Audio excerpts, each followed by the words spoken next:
enchaîner avec le suivant et on va prendre le Single Harvest Tawny, donc qui est ce que les autres appellent Kulaita, donc un seul millésime, tandis que dans le 20 ans et dans le 10 ans, il y a un assemblage. Ok. Je t'ai dit, c'est très compliqué de résumer ça en quelques secondes. Dans le 10 ans et dans le 20 ans, c'est plein de millésimes qui font un style. Ici, c'est un seul millésime 94. qui a vieilli straight en fût.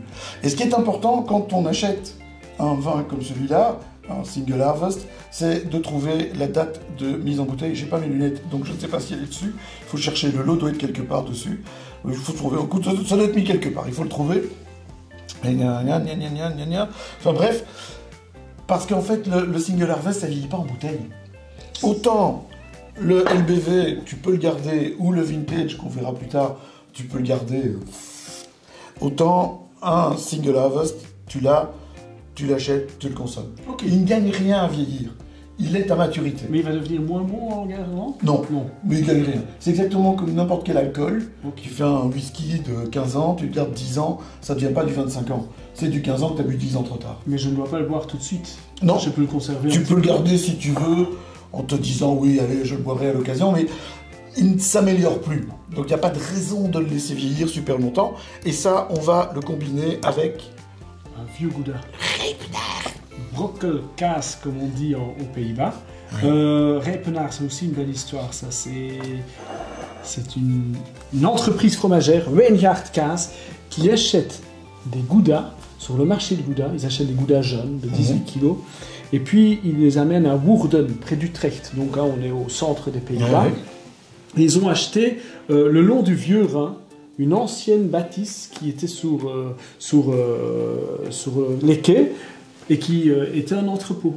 Et avec des petites fenêtres en bois, c'est vraiment magnifique.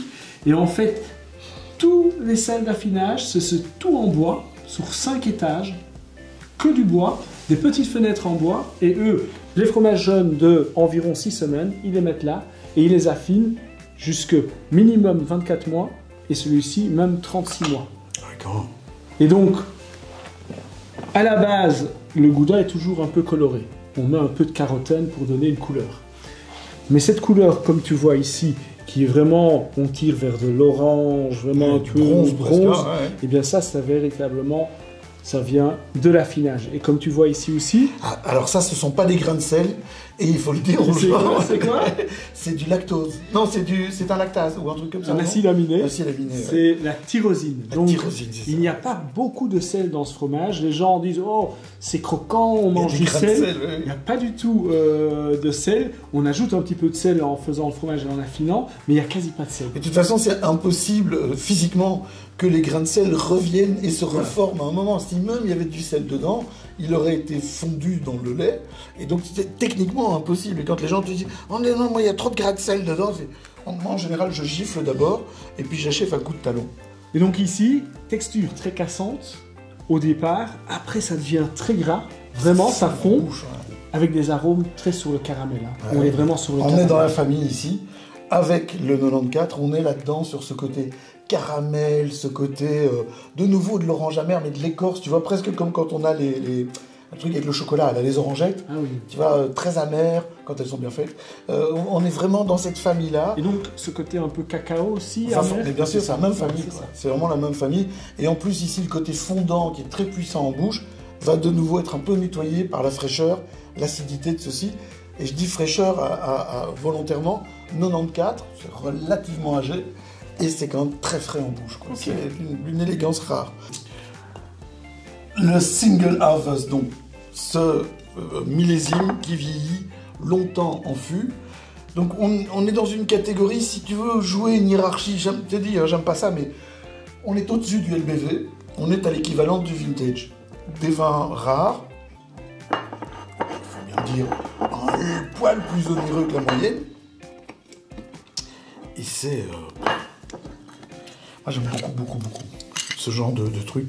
Et le 94 est magnifique en plus. Tu vois ce saut de garantie comme ça dessus, hein, c'est pour éviter les faux. C'est obligatoirement mis en bouteille en zone de production. Du porto en vrac, tu n'en auras jamais. Et il y a un truc, c'est qu'à la commission des vins, à ta santé, il y a des gars qui goûtent Il y a un gars que je connais qui s'appelle Bento Amaral, qui est vraiment le chef des dégustateurs. Ce type, c'est une leçon d'humilité en lui-même.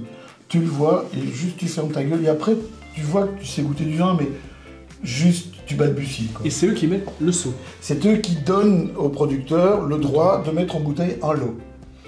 Et aucun lot ne peut être mis sur le marché sans avoir été goûté.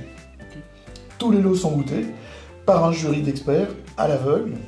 Et c'est un truc de fou, quoi. Ces mecs, Bento Amaral, tu goûtes et il te dit alors ça, oh, il y a plus de ça dedans, il y a plus de ceci. Il y a 100 cépages autorisés dans le Douro. C'est le bordel.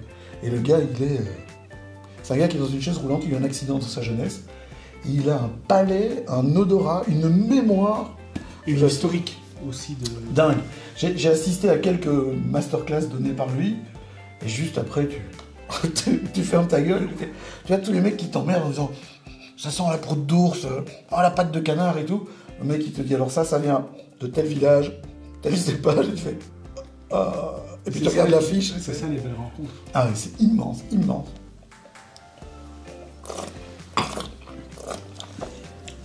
En parlant d'immensité, ça, c'est bon. C'est grand, ça. Hein. C'est fin, il y a de l'acidité, il y a du caramel, il y a tout dedans, quoi. Avec ça, magnifique. Ça, c'est sûr. Ça, je suis certain que c'est un truc... Enfin, bref. On le sait. C'est bon. Tant pis pour eux, ils ont qu'à essayer, quoi. Essayez. Ça